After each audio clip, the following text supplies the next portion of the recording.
them the 5 C's. We are confidential. What's discussed here stays here. We're always collaborative. We engage. This is not a spectator sport, and Chris will get plenty of opportunity to do that today. We're contextual. There's no selling, no politics. Nothing is ever personal. And we're cordial. We're helpful, supportive, and we always share the time. And we're also committed to ourselves and to our peers. So if you don't mind, please limit distractions, interruptions. And if you're not speaking, if you can please place yourself on mute. So with that, I would like to welcome our returning thought leader and CO Forum partner with Armada Intelligence, Chris Keel. Chris is the managing director of Armada Corporate Intelligence. He provides forecasts and strategic guidance for a wide variety of corporate clients around the world. He's the economist for several national and international organizations, including Fabricators and Manufacturers Association, American Supply Association, Chemical Coaters Organization International, and many others. He's also the economic analyst for several state accounting societies, including Missouri, Kentucky, Tennessee, Oklahoma, Minnesota, North Dakota, and Kansas. Prior to starting Armada in 1999, Chris was professor of economics and finance for 15 years. He was teaching in Hungary, Russia, Estonia, Singapore, and Taiwan. He holds advanced degrees in economics, Soviet studies, and East Asian studies. He is also the author of the Flagship and the Strategic Intelligence System, both publications from Armada. Super excited to have Chris with us today. He joins us typically a couple times a year. And before I turn it over to him, I'm going to turn it over to Chuck to offer a few extra words. Yeah, you bet. Thanks, Laura, and welcome everybody. So excited to see all of our members and some of our guests. So again, welcome. Always excited to have Dr. Chris Keel on with us. He's been so gracious with his time over the years. Like Laura said, you're going to have a blast, probably the most fun you'll ever have with an economist. You'll see here in a little bit. But I'll also say this, if you're a COO and you are not looking out ahead at macroeconomic trends, what's going on in the world, you are not being prepared in your role. Those things come at us quickly, as we know. We have to be prepared. Chris has been wonderful in jumping on these global presenter calls and helping us out a few times a year. But I'm also going to say this, as a member of the COO Forum, you get access to Chris's corporate intelligence brief. It's a whopping $7 a month before the COO Forum member discount of 20%. So, $60 a year thereabouts, you're going to get some great insights delivered to your email inbox every week. That's going to help prepare you. And if it does nothing else, it'll give you some information to be the most interesting person at the next dinner party you go to. So please take advantage of that. We have, I think we have that member link up on our e-forum, but we can certainly get it to anyone that's interested. So with that, are we ready for Dr. Chris Keel? We are. Yes. All right, let's do this. Thank you. Very good. So, and one comment, if making you popular at a dinner party involves talking about economics, you need to go to different dinner parties. That's all I can say. We're not exactly the most scintillating of professions. It kind of depends. But one of the things that's been going on lately, and if you've been trying to follow the economy, you know this, there is probably an interpretation for every mood you are in. I mean, we've got people who are very definitely dismal scientists who are predicting that this is going to be a miserable year and it's going to be one of the worst recessions on record. And then the very next breath, you'll have someone saying, nope, it's going to be fairly decent. We're going to be growing, probably getting back to normal numbers. So whether you're a glass half full or a glass half empty kind of person, you've got somebody out there that's going to give you the ammunition to justify your position. And that's vexing for a COO, CFO, CEO. It's where's the direction? What am I supposed to actually trust? All of these people theoretically have the backgrounds and the credentials to make these forecasts. Why are they so different? Why are we getting such radically different interpretations? Part of it is that my favorite definition of an economist is someone who explains tomorrow why the predictions they made yesterday didn't come true today. every day we get new data. Every day we get new information. And economists don't like to admit this, but we're social scientists. We are not scientists in the sense that we can take numbers and trust what they tell us. We're trying to figure out what people are going to do. And people are notoriously fickle and will do things you don't expect them to do things you don't want them to do, and you have to take that into consideration. So almost every report that comes out from the economic world almost seems to start with economists surprised. It's like, once again, we didn't see this coming. So we'll try to go through some of the scenarios as we go through this. Kind of to start off with, and this is not news to anybody, we're still the big dog. I mean, since this little chart was made, you know, our $19 trillion GDP is up to $24 trillion GDP, but we're still 1/4 of the world economy. So whatever happens here affects everybody else. And if you remember, even 5, 6, 7 years ago, there was people with a perfectly straight face saying China is going to overtake the United States. China is half our size from an economic perspective, and it is not necessarily gaining. It has gone in reverse the last couple of years, and we'll talk a little bit about that as we go. But what ends up happening is that everybody on the planet ends up keying off the U.S. one way or the other, either because they sell here or they buy from us, or the decisions by our central bank matter, et cetera. So we'll talk a little bit about that global influence as we go through this. Something else that's interesting to me is that you get a very different interpretation of what's happening in the economy depending on who you talk to. This was a global poll, primarily Europe and the United States, a little bit of participation from Japan, some of the other developed countries, asking people who are in corporate leadership what they think is going to happen in 2023. So 60% thought the global economy would be decent. 60% roughly thought their own economy would be decent. A little more than that thought that their local economy would be decent. But what really struck me is that when you looked at their own industry and they looked at their own company, 75% optimistic, 78% optimistic about their own company. As I've traveled around giving talks over the last several months, what has struck me is that almost every one of these conferences, people are kind of looking at me saying, we're having the best year of our life. We are looking at a solid book of business. Our profits are up. Our revenue is up. We're not feeling much of this recessionary impression. We're just not. Now, granted, people that go to conferences are generally more successful than the people who aren't. I mean, if you're not having a good year, you're probably not going out to every conference in sight trumpeting that you're having a bad year. And you may even be in a situation where you can't afford to go to a conference. So it's a bit of a self-selected group, but it's been striking to me how many fields have been fundamentally optimistic. I was speaking to the Forging Industry Association a couple of weeks ago. They sell heavily into aerospace and automotive and mining equipment, all of them having a great year. Was speaking to a group earlier this week that was, you know, predominantly in the paper business, and they're doing very well. Was giving a talk to groups that have to do with sort of esoteric stuff. I was speaking to the Pet Industry Association, and they're having a great year. There was a lot of growth in their industry in 2020, kind of a problem now. People were acquiring pets like crazy in 2020 because they didn't know what else to do.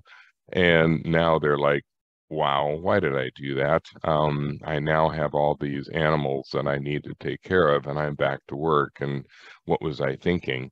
But even that has been something useful for that industry. One of the observations, and this is something that comes out of IHS Markit, is the consensus among economists, and that's even kind of an oxymoron. The tradition is if you put 5 economists in a room, you're going to get 5 different opinions, 6 if one's from Harvard. So we rarely reach consensus. But if you look at kind of the general mood, a lot of the reports are suggesting that we're in for that traditional soft landing. That 2023 will not be that bad, that 2024 or 25 begin to improve, and we end up with numbers that are pretty reminiscent of what we had prior to 2020. The two anomaly years are obvious, 2020 and 2021. We have this huge drop, artificial, weird recession. We have this tremendous rebound in 21 as we come off of those restrictions, kind of carried through to a degree into part of 2022.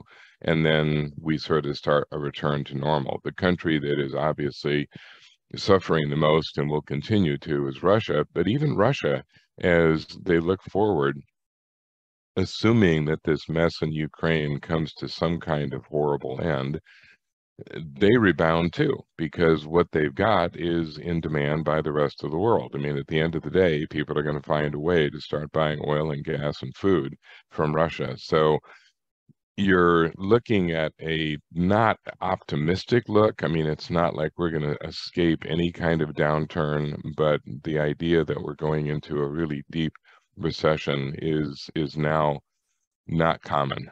Most of those who are predicting it, and while we're on that subject about predicting and why it's so confusing, some of you have undoubtedly figured this out by now. Most of you have. But when economists are forecasting, we're bad at it. We are just about as reliable as your local weatherman. You know, we're looking at this stuff and we frequently come to a conclusion that is distorted, changed, altered by the facts. So whenever you see an economist predicting way out there, you know, saying we're going to have a recession in 2030, 2040, 2050, you are permitted to laugh hysterically, because we can't predict till next Tuesday, much less 10 years from now. What's really happening, and a lot of people have figured this out, we're warning you. We're basically saying if these conditions remain, you are going to hit a recession, you are going to hit a brick wall. So it's an if. That critical word if is in every one of these forecasts. So it's basically, if you don't change, if you keep doing this, if you don't do that, you're going to hit a wall. So it's a warning to say, look, you got time to change this. You don't have to do that. But if you don't change, you're going to run into a problem. So it's kind of the assumption on the part of economists that somebody will listen to them and make those appropriate changes. So this chart has changed a lot over the last several months, and it's designed to, and the changes illustrate how volatile things have been. If you had looked at this about 6 months ago, third quarter of 2022 was predicted to be 0.5, not 2.6. Fourth quarter was predicted to be even lower, 0.2, 0.3, I mean, almost recession, and instead we get 2.9. So for 2 quarters in a row at the end of last year, we catastrophically blew it. We were expecting virtually no growth at all, and we got growth in the third quarter that's at our normal 20-year high. And by the fourth quarter, we're hitting almost 3, which we rarely do. So it throws into question what we're thinking is going to happen in 23. Because if you look at the reports that are coming out from the different economic and analytical providers, you've got people that are saying, oh yeah, it's going to be bad, and virtually half that are saying, oh no, it's going to be fine. What changed in third and fourth quarter to have us miss that dramatically? And what it came down to in the third quarter was dollar value. We saw the dollar very high in the first and second quarter, and that interfered with exports. The U.S. is not as export dependent as, for, say, Germany. Germany is 50% dependent on exports, but we're 20% dependent on exports. And what we export is predominantly high-value manufactured goods. We kind of play in 2 places. We export a lot of food, and we export a lot of high-value manufacturing. And I've talked about this before, but we don't really understand the role of manufacturing in the United States. We've been told for decades now that we don't manufacture anymore, that it all comes from China, and that we just do nothing but service. That's not true. It's never been true. We still account for 40% of the value of global manufacturing. China makes consumer goods. China makes less expensive consumer goods. They win hands down when it comes to volume. They fill those containers with stuff and it goes straight to Walmart. We make airplanes and road building equipment and mining equipment, and 92% of the railroad engines made in the world are made in the United States. So the stuff that we make is extremely high value, extremely expensive, and the companies and countries that buy it are going to wait for an optimal time to buy it. And if the dollar is strong, they wait. And they wait for the dollar to weaken. And the dollar began to weaken in the third quarter. It didn't so much weaken as the other currencies caught up, because we had started to see the dollar gain because the Fed started raising interest rates sooner than most of the other central banks and raised them higher. And that attracted investors. Now everybody else is catching up, and lo and behold, our exports began to improve in third quarter. Fourth quarter, we saw the consumer play a role. We always watch the fourth quarter because it is the quarter of the consumer. It's the holiday season, etc. And every year we have to wait until the very last week of the year. I mean, we have no idea what's going on all the way up to the very bitter end, because every year the American male saves Christmas the same way, and we do it repeatedly. We, for example, do not believe that Christmas will be on the 25th. We are quite convinced that it'll be in March, and we have plenty of time, so we don't shop until the very last minute. So now we hit the stores in a panic. It's 2 days from Christmas. We know that we have no clue what to buy anybody. The retailers have put all their junk out front because they know we'll buy anything. So we buy it, take it, give it to our loved ones. They give us that look and take it back to the store and exchange it for something that they really want that costs 2 to 3 times what we spent on the original gift. If we thought we were being clever and gave a gift card because, you know, nothing says, "I love you, honey, we've been married for 30 years, buy yourself something nice." She does, and spends 4 to 5 times the value of the gift card. So at the very end of the year, slightly angry women hit the stores to buy the stuff they want and get rid of the idiot junk their husbands bought them. And we do this every year. So this year, no exception. Big surge in spending right after Christmas. So it bumped the numbers up, and suddenly we were growing at almost 3%, which we were predicted not to be that aggressive.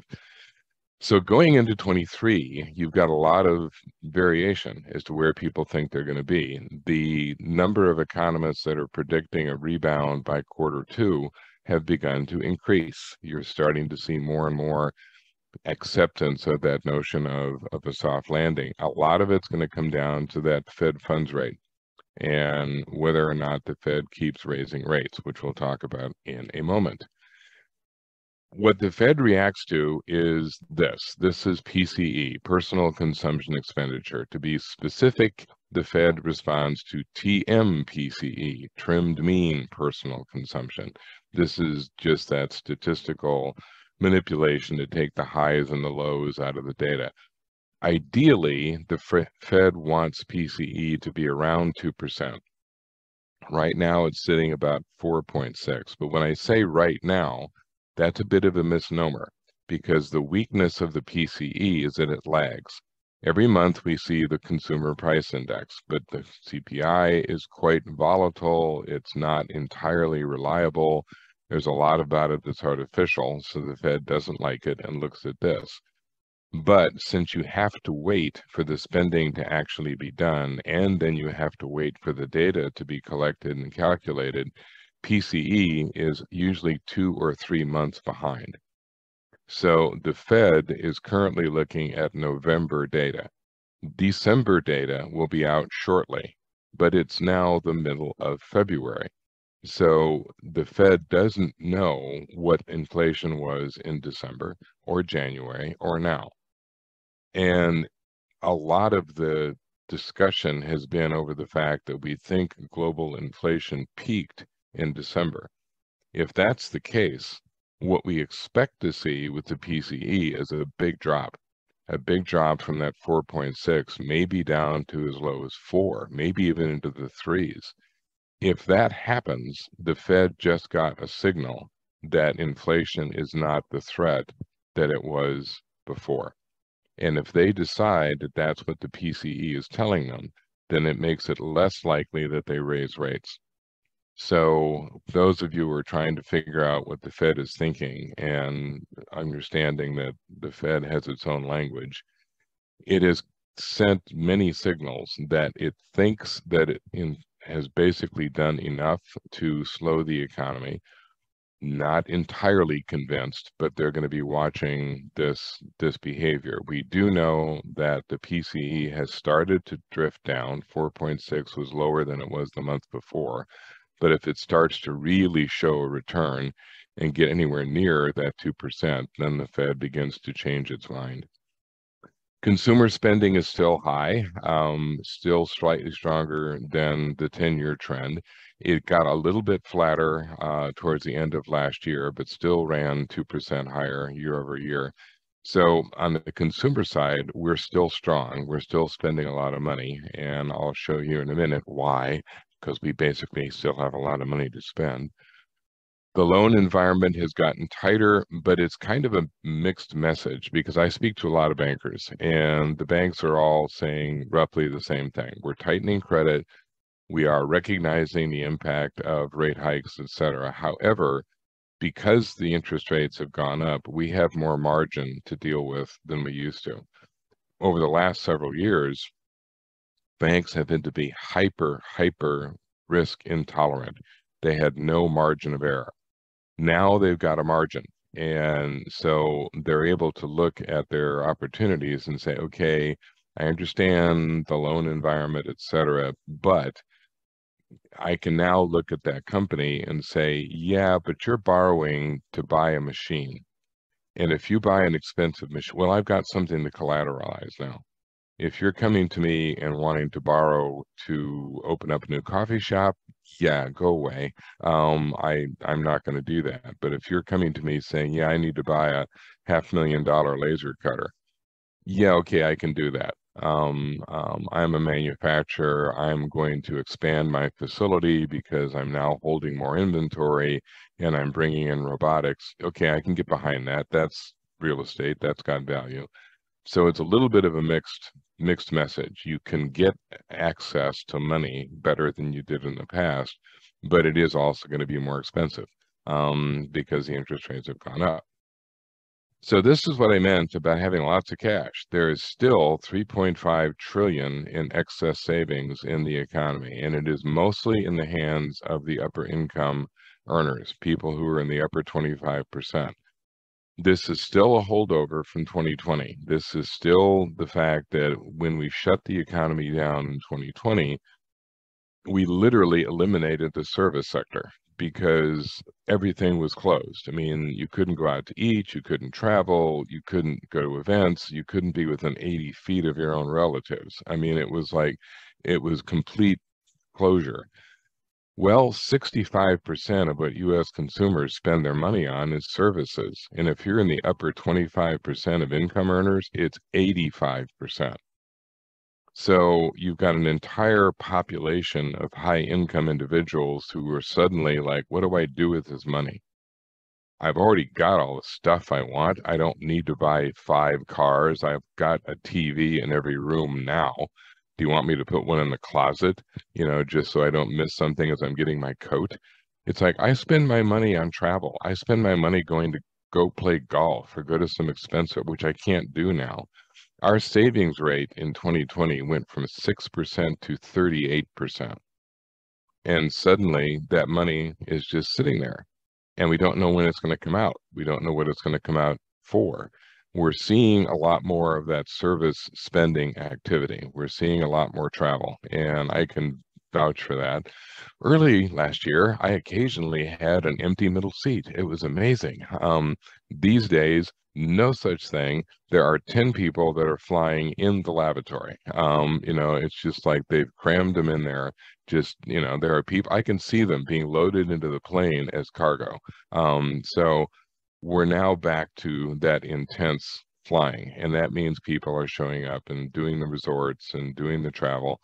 That money might start coming out of the economy, and that's one of those critical situations where the analysts are saying, if I see that money move, then I get a whole lot more optimistic about 2023. If I see it sitting there continuing to accumulate and nobody knows quite what to do with it, that's when I start to worry about 23. And so it's this kind of watching the retail sector with bated breath, trying to figure out where is that spending going to take place and what is it going to be spent on. When I was talking to the pet people, they've seen a huge increase in spending on their pets. Now, partly this is because people accumulated so many of them in that COVID year, but also there's just been this sea change in how people react to their animals, and it's not completely unusual, but for many years we've seen that people will spend a lot of money on their cats and their dogs and all that kind of stuff, but now the spending is really kind of hitting record levels. People will think nothing of spending $4,000 or $5,000 on the cat or the dog if they have a health issue. My grandson is a large animal veterinarian, and in 10 years ago, people who had large animals did not spend money on them. Even horse owners were reluctant to put a lot of cash into their animal. Certainly people who were raising cattle and all. He said, it's changed. The horse people will spend anything. You'll sit there and say, yeah, it's going to be $8,000 to fix your horse. Do it. He's even got people who are saying, well, I really kind of like that cow, so go ahead and spend 500, 600, 1,000. Are you kidding me? You're raising this for meat. I mean, you're going to be slaughtering it in another 6 months. Well, yeah, but that's 6 months from now. Let's keep him healthy until then. So it's an interesting shift. So people who have money are spending it. That's the whole point of that harangue. So the next few are just graphs that are done by us. We developed this system called the Strategic Intelligence System. Even knowing that strategic intelligence is an oxymoron, we continue to use it. What is interesting about this, we track industrial production, and our accuracy rate has been consistently in the 96 to 97%. The guy that is our statistical guru in all this is a retired lieutenant colonel who at one point was in the artillery, and he talks about how important accuracy was in his previous life, which is largely why ours is behaving the way it does. So the takeaway from this is that you saw this dramatic growth in manufacturing right after we got out of the doldrums from 2020. Then it dropped as we predicted it would, but now it's coming back, and it's coming back at a pretty aggressive rate, very close now to the 20-year trend. So it's getting back to numbers that are very reminiscent of what we saw 13 all the way up until the 2020 debacle. If you look at specific sectors, primary metals, it's performing better than the 20-year trend now. It dropped like a stone briefly, kind of came back up. I mean, it's always very volatile. It always looks like an EKG, but the primary metals get driven by things like construction, the oil and gas sector, vehicle manufacturing. This is steel and copper and those sorts of inputs. Fab metals a little less robust, but this is a reflection of what demand there may be for appliances and all the different things that fabricated metal goes into.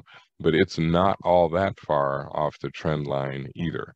If you look at some of the other specific sectors, automotive has been above trend line for years. I mean, it's been performing way past its expected routine, partly because there's been demand, pent-up demand, partly in weird ways because of the supply chain.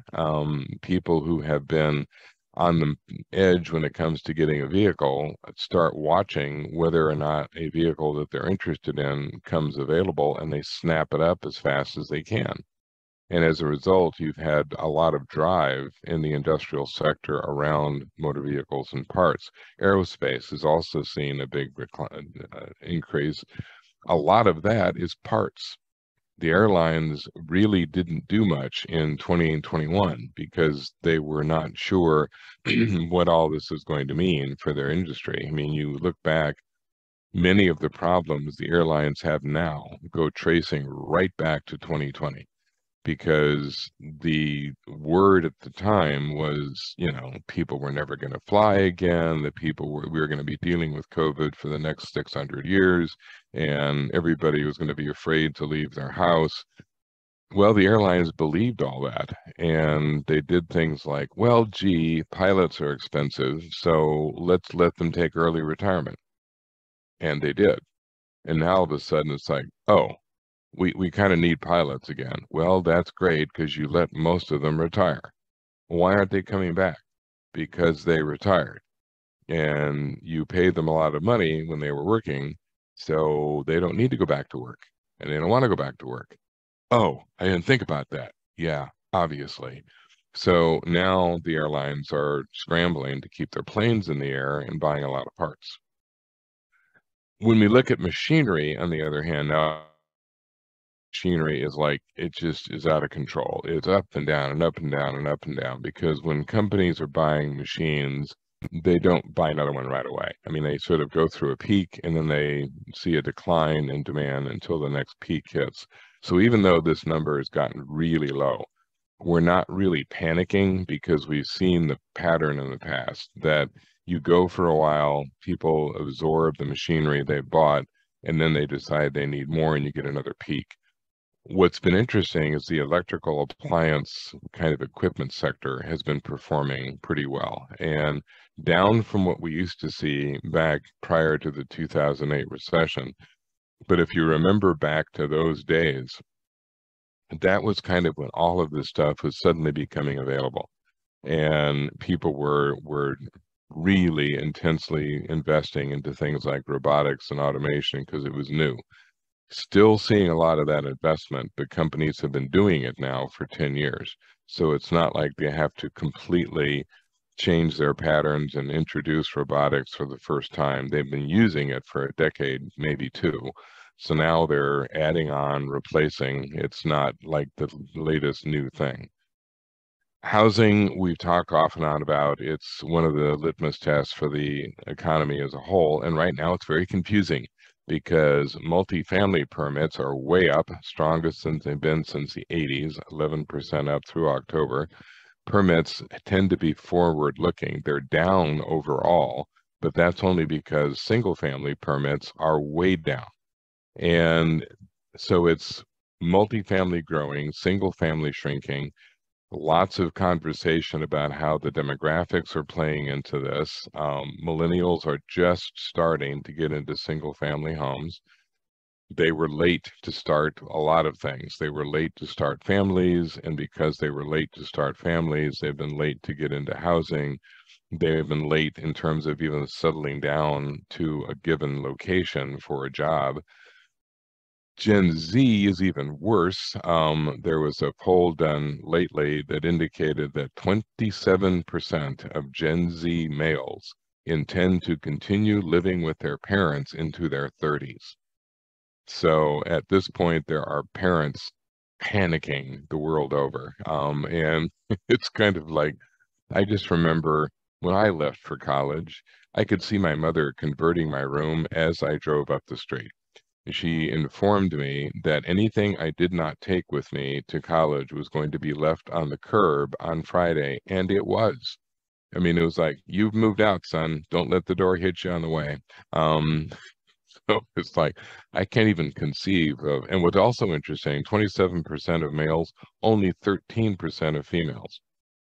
It's like the girls are like, I'm out of here. But the guys are like, no, man, this is awesome. You know, it's like, I don't have to do my own laundry. I don't have to do anything, man. This is great. So do I sound like a boomer or what? So as we look at housing, we're still trying to determine whether either one of these things turns. I mean, obviously, single family has gotten hit hard by mortgage rates. Reshoring is a real thing, and it's really driving manufacturing as well as construction. A lot of the construction is around manufacturing now, simply because you've got to add to your facility or build new facilities as this reshoring phenomenon takes place. The U.S. is now well aware of its weaknesses when it comes to supply chain, and you take something as newsworthy as chips. You know, we had gotten to the point where most of our chips, even though we designed them, the construction of them, the manufacturing of them was predominantly in Taiwan. Taiwan Semiconductor was the major supplier. Well, even Taiwan Semiconductor has responded to kind of the challenges of the modern age. They were going to build a new facility in Taiwan. They changed their mind, and now they're building it outside Phoenix.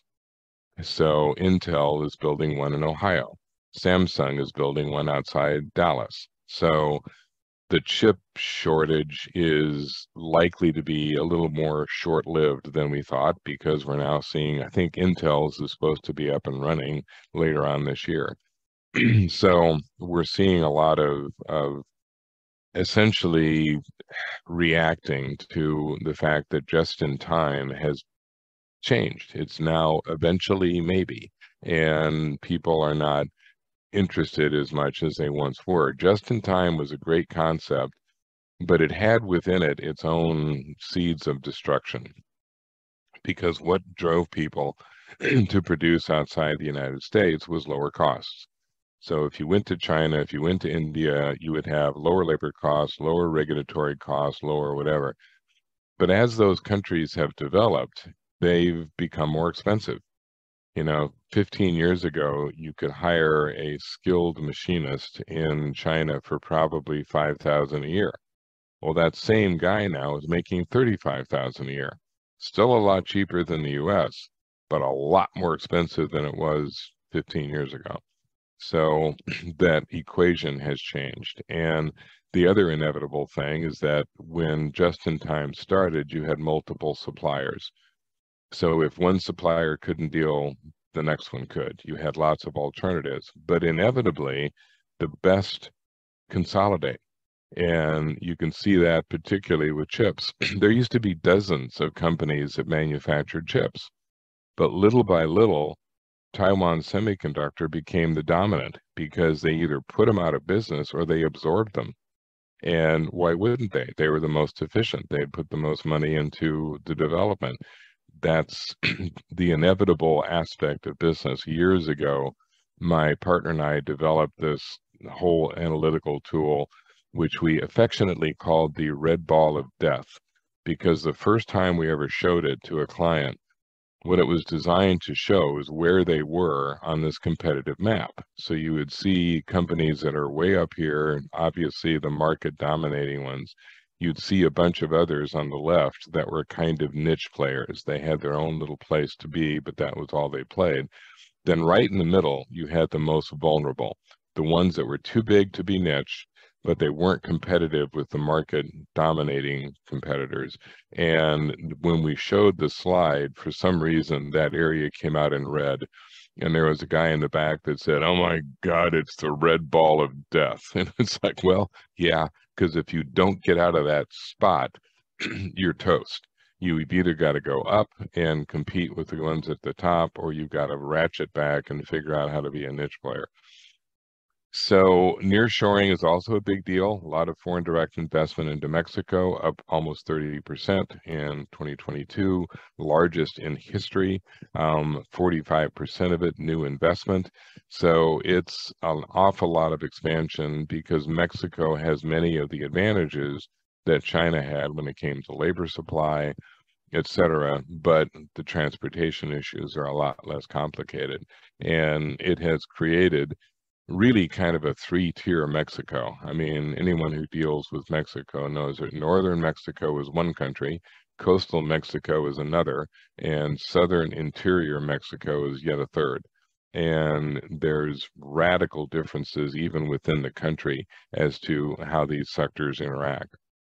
So I'm going to kind of wind things up here so we can talk questions if you have them. The unemployment situation is very, very confusing.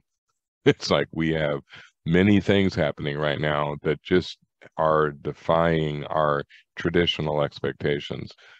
The Fed likes to look at unemployment to determine if they have done enough to slow the economy, except that there are reactions now that make that really hard to do. Many of the companies that I've been talking to, so I asked them, are you planning big layoffs? And they're like, we could, we should. We've seen enough decline in business that we would be normally laying people off, but it took us so long to find these people. We are not going to lose them now. The worker shortage has been killing us. We have spent 2, 3, 4 years trying to track down the skilled people that we need. So by God, we're going to keep them whatever it takes. I was talking to one guy, he says, I have 6-figure income machinists who are sweeping the factory floor. I got to have something for them to do. We don't have business right now, but I'm not about to let them go because I'll never get them back. And if we do start to see some business next year, where am I going to find my employees? So you've got this stall when it comes to layoffs. You've also got the impact of the gig economy, which is a real thing now. We know it through Uber and Lyft and DoorDash and all that stuff, but it goes way beyond that. When I was talking to the Dry Cleaners Association, they pointed out that their biggest threat was internet laundry. And it's like, what the heck is internet laundry? And they says, well, when you sent 5 to 7 million women home to take care of their kids when the schools closed, they still had to make money. They couldn't hold a job, so they realized that if they advertised on the local internet that they would do other people's laundry, the average take-home was $350 a day, tax-free, because nobody knows you're doing that except you and whoever's laundry you're doing. So now they can come back to work and are like, why? Why would I take a $15 an hour job and make $120 a day and get taxed when I can make $350 a day washing people's clothes? And their number one customer, millennial males, who never learned to do anything. So they're like helpless, and mom is trying to get them to move. So she stopped doing their laundry and goes, it's okay, I'll just have the neighbor lady do it. So it's like, again, do I sound like a boomer or what? The U6 unemployment is now at an all-time low, and this is an interesting category as far as labor is concerned because it includes all the traditional unemployed, but it's also including the involuntary part-time and people who are discouraged workers. That involuntary part-time has really become vexing. One of the ways we challenge or study employment is the household survey. We go to the household, is anybody working in the household? A lot of the gig workers say no. Does anybody have a job here? No. But you've been driving that Uber every day for 3 years now. Yeah, I know, but it's not a real job. I mean, I don't have to. I could decide not to tomorrow. And there's nobody that I answer to. There's no boss. There's no anything. It's not a job. Yes, it is. No, it isn't. Yes, it is. No, it isn't. We don't know how to challenge. We don't no idea how to measure it. We have people that are making money, but they claim not to have a job. So are they involuntary part-time? Nope. They're kind of full-time part-time. But that throws our calculations off dramatically. So transportation has begun to come back to normal. The logistics costs have begun to fall. We do a survey, Armada does a survey, where we look at all the different logistic components and we use the same kind of diffusion index that the purchasing managers index uses. So anything under 50 is considered contraction, anything over 50 is growth. still strongly in growth category, but way down from what it was even the beginning of last year. I mean, these numbers were up in the 60s. And so what's happening is that the capacity issues are now beginning to resolve. We were at the beginning of last year looking at 14 loads for every truck. Now there's 4 loads for every truck. Ideally is 2. So we've seen trucking come under control. You don't have some of the shortages when it comes to the maritime either. So it isn't down to where it has traditionally been within recent memory, but it's getting very close. And that's taking some of the sting out of transportation costs. Quickly on oil, we're going to be hitting record production levels next year, between 13 and 14 million barrels a day. Our consumption is still down. It's 20 million barrels a day, used to be 24. Leaves us a gap of around 7 million, which we mostly get from Canada and Mexico and a few other Latin American states. We do very little with the Middle East now. The only place that we buy, or the only place that buys from the Middle East, would be the East Coast refineries, because it's still cheaper to bring it in by tanker from the Middle East than to get it from the middle of the U.S., because we only have one pipeline that goes from the Middle West to the East, and that's the Colonial, which is kind of old and constantly in need of repair. But the prediction is for a lot of these prices to come down. This year, average crude prices in the 70s, falling to the low 70s by 24. Diesel dropping from like $5 a gallon to $4.22 and even to $3.50-ish in 24. Gasoline prices again from $4 down by 50-60 cents. So between a continued reduction in consumption and an increase in production, the energy impact on inflation is dissipating. And that's one of the reasons we concluded that global inflation was beginning to basically stall at the end of last year, because energy prices went down. And you can really see how that hit Europe. Europe was in a panic mode going into the beginning of this winter, and it turned out to be a lot milder winter than they thought it would be. And they have not been as energy short as they thought they would be. They now say they have enough energy in reserve to get them through April. And the European Union is now saying, we thought we were going to go into a recession. We've changed our mind. We're not going to go into a recession. It's a couple, 3 weeks ago, there was the meeting of the World Economic Forum. And I don't know if you pay attention to this or not. It's a funny group. It isn't a governmental group. It isn't even really a think tank. It is a meeting, and it happens once a year in Davos, Switzerland, and you attract economists and treasury officials and bank officials and all that jazz. Plus, for reasons I've never quite understood, celebrities. And I don't know if it's celebrities that want to hang out with economists, or if you're trying to bring in celebrities so the economists will come. But last year, if you had attended the World Economic Forum, you would have heard a presentation on the global economy by the Jonas Brothers. So, goodness knows that's going to keep you on the pulse. This year, Brad Pitt was there, so I mean, it's just, it's weird. At the beginning of the WEF meetings, all of the reports coming in from IMF and World Bank and OECD, everybody was gloom and doom that 23 was going to be awful. In 48 hours, the message had changed. And all of a sudden, the same groups were saying, nope, it's not going to be too bad. We're probably going to see a little bit of a downturn, soft landing, more likely than not. What in the heck changed in 48 hours? And what it boiled down to is they looked at their own data. And as they were coming into the meeting, as one would expect, all of these organizations were telling their researchers, hey, I'm going to the WEF meetings. I'm going to be speaking to Brad Pitt. I need to have up-to-date information. I'm trying to impress the man, so get this research done, get it out, get it ready for me. And so as they hit Switzerland, that material was coming to them at the very same time. And it's like they came in with one message, read the stuff, and went, oh, that's interesting. This is not what I was saying 2 days ago, but it is now. So it's flux, I guess, is the word. So last kind of thing on fuel, diesel inventories are still not in what they should be, but we're not sending as much diesel now to Europe as we had been. So that is going to take a little bit of the edge off of that kind of expense as we go forward.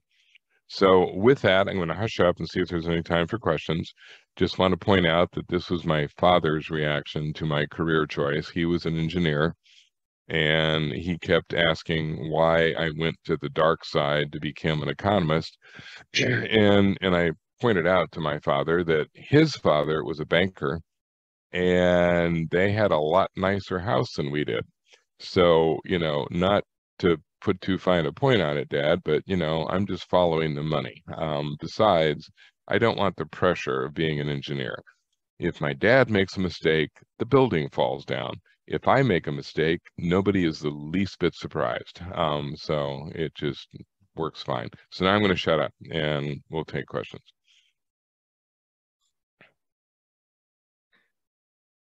Hey, Chris, I have a question. This is Rob Stone. I'm ready.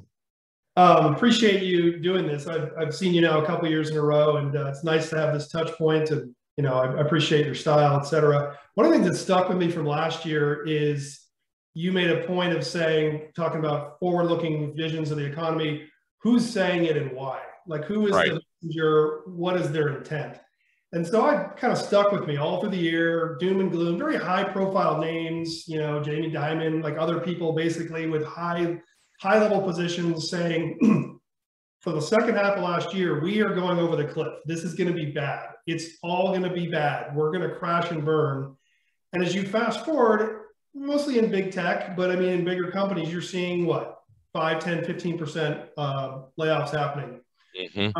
But seems like the economy may not be so bad. And exactly. You know, there's a cynical side of me that says, this is a big cost reduction move that, guess what, 18 months from now, there will be a huge hiring frenzy because that's the thing to do.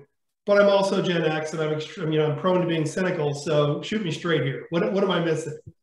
Exactly. And one of the things, just to hit the employment thing first, what didn't get covered, for example, when Amazon laid off 18,000 people, you know, it was like all over the press, the world's coming to an end, 18,000 people. What they did not follow up with is that in the 48 hours after those people were fired, 85% of them had new jobs. So this tier 2, 3, 4 companies were saying, hey, you used to work for Microsoft. I couldn't hire you if my life depended on it because I couldn't get you to work for me. But now that you're not working for Microsoft, how'd you like to work for me? And all of a sudden they found new jobs. And the point of considering two things: one, who's saying it, and also understanding the warning part. Many of the companies and many of the individuals that are, you know, predicting the end of the world, their careers, their business, their investments depend heavily on what the Fed and the central banks do. And when they start to talk about going off the cliff, right behind that statement is, if you keep raising the damned rates, it is going to send the economy over. Would you stop it? Stop it. Stop it now. Quit raising rates. This is killing me. And so a lot of the economists, a lot of the people in the investment world are basically yelling at the central banks going, enough, you've done it, enough, stop. Because traditionally, about 7 to 8 months after you've seen inflation peak, the central banks will start to lower rates again, because their mantra is, we raise rates until we break something. Once we've broken it, then we lower rates to fix what it was we broke. And so that happens about 7 months after you hit that peak. So you've got a school of thought that's saying, okay, for the last 60 years, this has happened. And if it happens this time, rates start coming back down midsummer. And as you are listening to the Jamie Dimons of the world, they're like, you do realize that these high rates destroy me. Get the damn things down. And so it's kind of trying to influence that decision making, because the The central banks all have the same dilemma. You know, they're trying to go left and right at the same time. I want you to control inflation. Okay, I'll raise rates. No, but I want you to grow the economy. Okay, so I'll lower rates. But I want you to control them, but that's higher rates. But I want you to grow that's lower rates. Which way exactly? You know, I can't do that, you know. So the central banks, that's why a lot of them retire. It's just they're like, I can't take this anymore. Chris, can you delve, Dan Hassman here, can you delve a little more into the whole unemployment number? I mean, because when we're getting mixed messages out here. I know it's real hard to hire people. In Iowa here, we hear about the participation rate being down as one of the drivers of that. This side gig economy, I hadn't thought about that. That makes sense to me. Holding on to employees because they're hard to hire, that kind of makes sense. Anything else you can shed light on in that whole unemployment number? Yeah, definitely. I mean, one of the things that's really weighing on top of the whole issue, and you talked about workforce participation, by 2030, every single boomer will have reached retirement age. That's 74 million people. We have a population of about 330 million. So that is a huge chunk of our population. We didn't really notice that boomer retirement for a while because boomers were notorious for not retiring. I mean, they just kept on working. But you can do that in your 60s and 70s. When you start getting into your 80s, then all of a sudden it's like, man, I really do need to retire. I mean, I can't do this anymore. And now we've got more boomers getting into that 80 range. And all of a sudden we start noticing, wow, a lot of my people were in that age cohort and I'm losing them and I don't know who I'm going to replace them with. So that's been one problem with workforce development. The other issue as far as workforce development has been kind of misjudging demand. We went through a period for a long time in education where it was like everybody goes to college, everybody gets a degree, everybody gets prepared to work in a cloth-covered cube, and we're good to go. And it was part of that myth that we don't manufacture anymore. So trade schools went out of business and community schools. I mean, now all of a sudden it's like, we don't have anybody who can take those jobs.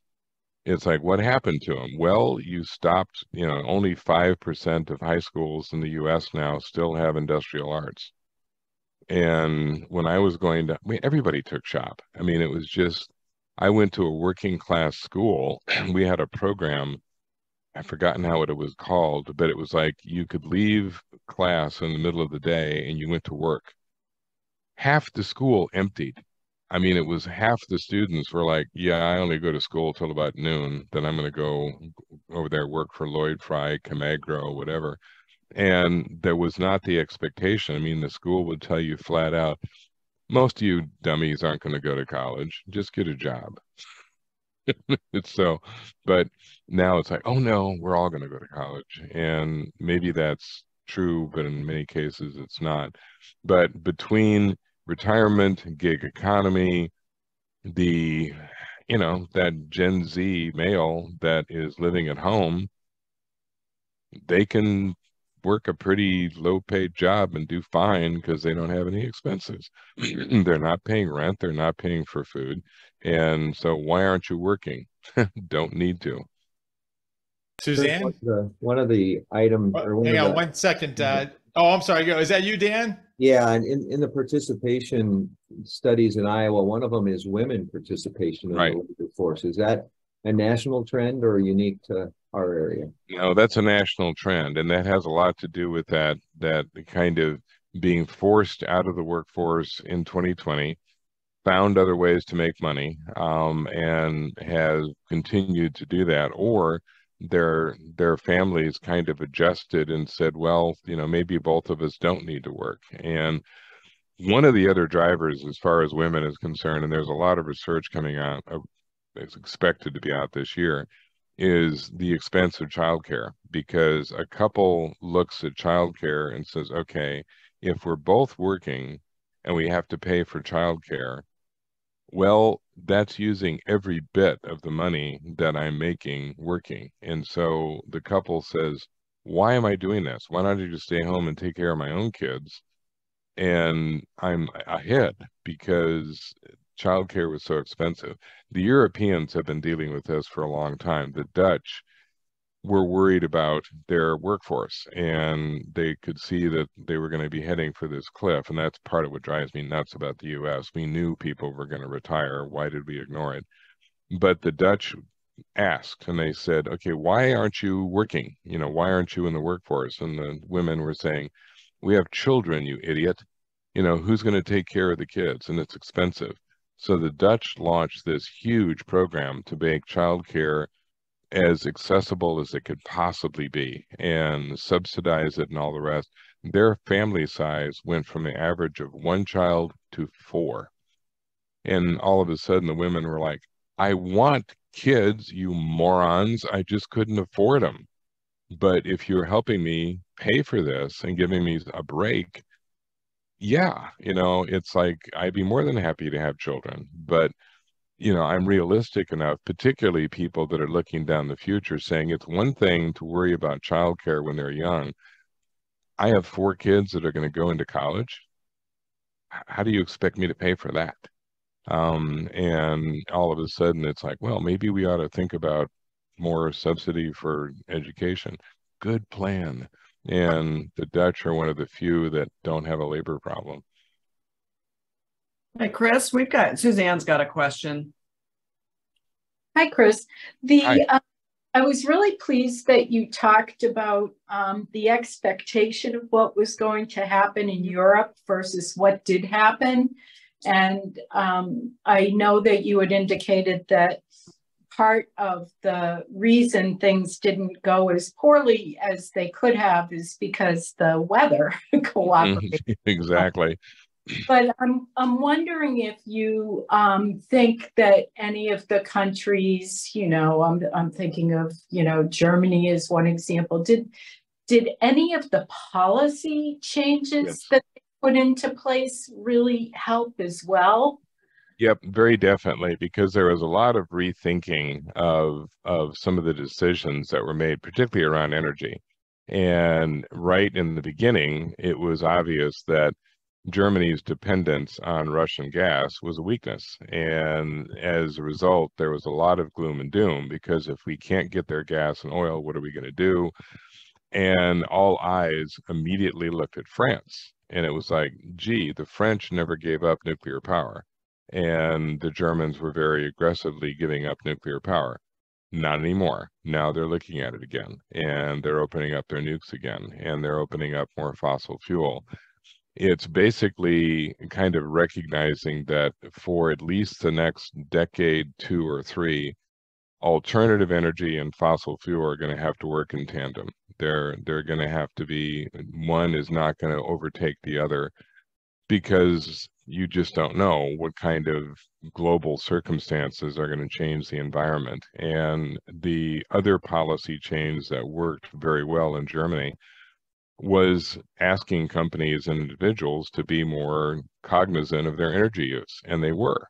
The corporate community cut energy use by almost 25%, and it didn't affect their productivity. They just said, well, we never really had a reason to obsess over things. Now we do. There was one company that said, well, we used to, we didn't think about it. We just let the trucks run. You know, so while we were loading up the truck, we just let it keep running because it kept the cab comfy, and, you know, who cares? Now it's like, turn off the truck. And it's like, well, it ended up saving us, you know, thousands and thousands of euros because we weren't burning up fuel for no purpose. And it's been little things like that, and also being more efficient about bigger things. Germany did a lot more with robotics than they were intending to do, and that was a direction they were already going.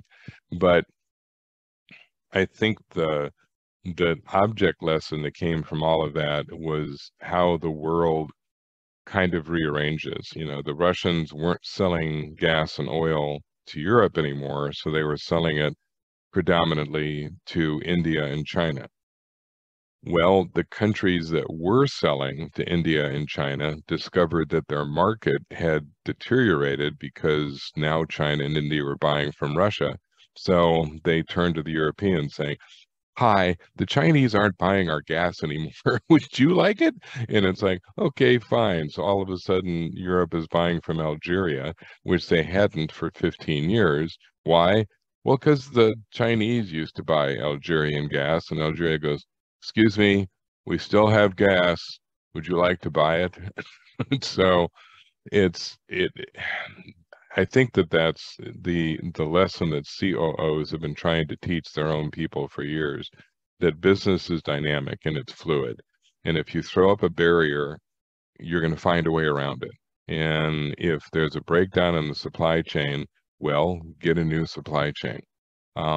Figure out what one has to do, because my experience with COOs is that CEOs run around flailing their hands in despair because the stockholders are mad at them. The CFOs are worried about the balance sheet, and the COOs are like, yeah, would you all just calm down and let me get things done? So. Very good. Alex, you want to pose your question to Chris? Yeah, thank you very much. Just maybe more of a crystal ball kind of question, but with Gen Z staying at home longer, that probably puts more financial burden on their parents. Does that then have a knock-on effect to boomers delaying retirement? It probably will. And there's been a lot of speculation about what it is that will prompt Gen Z or millennials to kind of make that leap. And if they do indeed maintain that insistence that they're going to live at home, yeah, it puts an economic burden on the boomer and the Gen Xer to continue to support their family. Now, there's a counter argument which no one's quite figured out yet, where these Gen Z and millennials are contributing to the household as they live there, that they have jobs in many cases, and so they're kicking in money. And I think that that's idiosyncratic. Some kids are going to do that, some won't. The biggest concern as far as boomers were concerned was not so much economic, but it's just that the boomer generation is one that doesn't apparently know what to do with retirement. And there's an awful lot of evidence that boomers retire for like a month, get bored out of their gourd, and go back to work. I'm laughing because you've just described my existential issue for the last year. Yeah, exactly. Chris, you can go ahead. Thanks, Laura. Chris, one of your earlier slides, you showed China's GDP on a pretty steady decline over the next couple of years. What's behind that? Do you see that continuing, and what's the potential impact on the global economy? Yeah, the expectation is that some of China's endemic problems are going to start catching up with them, that they have a highly skewed population. It's an old population, not as bad as Japan, but it's getting there. And they still have that imbalance, 56% male, 44% female. And there are enough challenges diplomatically that even as we kind of get past the COVID and all that kind of stuff, the tension between the US and China is only going to get worse. And that continues to encourage companies to relocate. You know, it's not so much that they want to leave China, but they look out ahead going, God, you know, there are so many rules and regulations and restrictions now, and those are only going to get worse because the US is directly now trying to reduce the amount of interaction between the US and China. And it just becomes easier. I've never seen more investment by Indian companies in the US, that they're taking advantage of that shift in attitude. The trade shows that I've gone to, you know, dozens of Indian companies. And when I would talk to them, they said, look, we've always been competitive when it comes to production. We can do anything China can do. Our challenge was transportation. We don't have the infrastructure. It was very difficult to get the product out of our own country. But now that China's created all these problems for itself, people are overlooking that, saying, okay, your transportation is a nightmare. It's going to be expensive. On the other hand, you're equal to China in productive capability. China is no joy to work with now either, so we can justify working with you. And that's taking a lot of business away from China. And then beyond all that, China is just running into modern economy problems. They have a worker shortage too. They now need highly trained workers like everybody else does. And the days of shipping in thousands of people from rural China to do piecework on an assembly line, well, robots do that now. So what they need are the same people we need, programmers and experts, which they don't grow enough of either.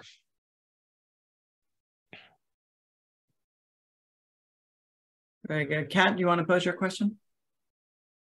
You talked a little bit about the strength of the dollar. Do you have any more insight on like the foreign exchange rates?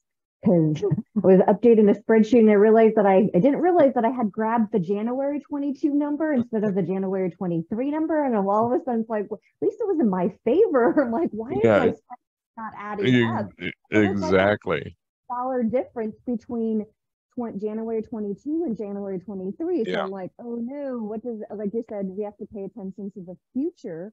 Right. And yeah, we had a huge swing in my favor, but I don't know if it's going to flip.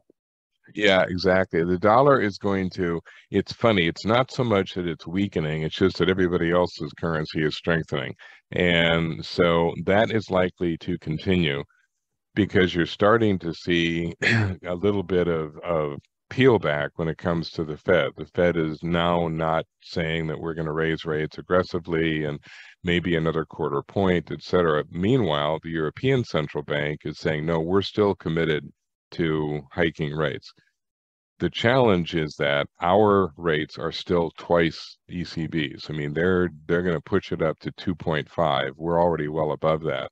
So it's not that the dollar is going to suddenly flip against other currencies, but it's going to get progressively weaker in a way as the other currencies strengthen. There's a couple of kind of developments on the horizon which could have an impact on global currency. The Japanese are getting a new central bank head. And so Kubota is retiring, and his replacement is currently a member of the board, has been seen as an ally of the sitting Bank of Japan president. So they don't expect a big change, but the BOJ has been talking more and more about, okay, we need to worry about inflation too. We may start to raise our rates just a little, because Japanese rates are still like zero. They haven't changed much, but they could come up maybe a half point. Bank of Canada just announced that they were raising rates to 4.5, but that's all. They had been talking about getting up as high as 5, 5.5, and then they said, nope, 4.5, we're done. We're not going to raise them anymore. So I would project that the dollar would come down just a little bit more and then probably stabilize. That as we begin to see a little bit more convergence among central banks as to what they want to do. So right now they're kind of all over the place. Bank of Japan isn't raising rates at all. European Central Bank still is. We're not sure what we want to do. Within the next quarter, they'll all sort of be on the same page.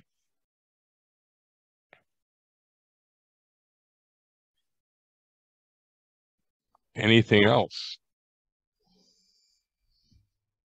Go ahead, Rich. Could you maybe talk a little bit about, as we look at the future, the whole carbon piece and the offsets and costs of how economists are looking at that and how you expect that to sort of factor into our economic forecast, the cost of shipping something and carbon footprint, especially in Europe. But, I have one of my members, I think they get $19 in tax credits on a $5 product, and they're in the biofuels industry. And so it just really skews the numbers. Oh, it does. And there's been a fairly substantial change in attitude about how to promote green. Prior to this last year, most of the initiatives were kind of punitive in nature. Like if you did this and you had this kind of emission or whatever, we were going to fine you, we were going to tax you, there were going to be repercussions. Somehow it takes regulators forever to understand that when you try to make something happen through punishment, all you really do is get people to think constantly how to get around the regulation. I mean, it's just our nature. If you want people to do something, you incent them. And so if you look at all the stuff that's coming out of Biden's policy, it's all based on, hey, we're not necessarily going to punish you for this, but there's money to be made. You know, if you do this alternative or that alternative, we'll give you this, we'll give you that. Europeans have been doing that for years. And it gets you where you want to go faster because people respond. There's money to be made. But it also skews the market because you've got a lot of things that are taking place that may not be justifiable from a purely economic point of view, that if there was not the subsidy there, then you'd be in trouble. And then you have all kinds of the kind of extraneous factors that people don't think about right offhand, like wind as an alternative energy. You know, great, put out the wind turbines and all this sort of stuff, but what a lot of people don't recognize is there's 65 tons of concrete for every wind machine. And that concrete is made predominantly with the use of natural gas. So it's like every single wind turbine that goes up, it takes probably 4 to 5 years for it to offset the cost that it was incurred to put the concrete down to put the turbine in place. So it's kind of like it's all connected, and the subsidies are distorting. On the other hand, if you're on the receiving end of that subsidy money, it's like, yay. It's like, you're giving me $16, really? Okay. Doesn't make any sense, but as long as you want to do that, I'm not going to turn it down.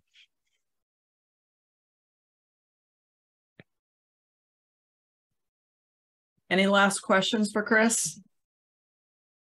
No. Chuck, I'll give you the last word before I'll wrap it up. Yeah, you bet. Well, again, thank you everyone for joining us for our Global Presenter Series this month with Dr. Chris Keel. So excited to have everyone on. We have a great lineup of events on our Global Presenter Series, one of which I want to highlight because we started, I think Dan Hassman had talked about some of the labor challenges.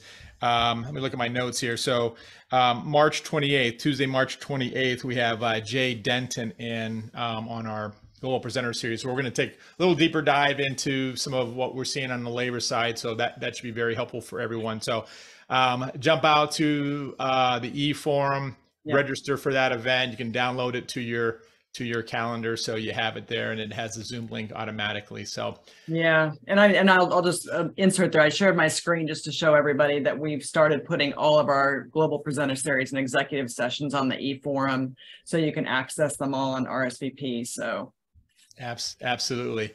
So again, thank you so much, Dr. Keel. It's always a pleasure. So glad to have you. So glad to have all of our members and guests on today, and have a wonderful weekend, and go Chiefs.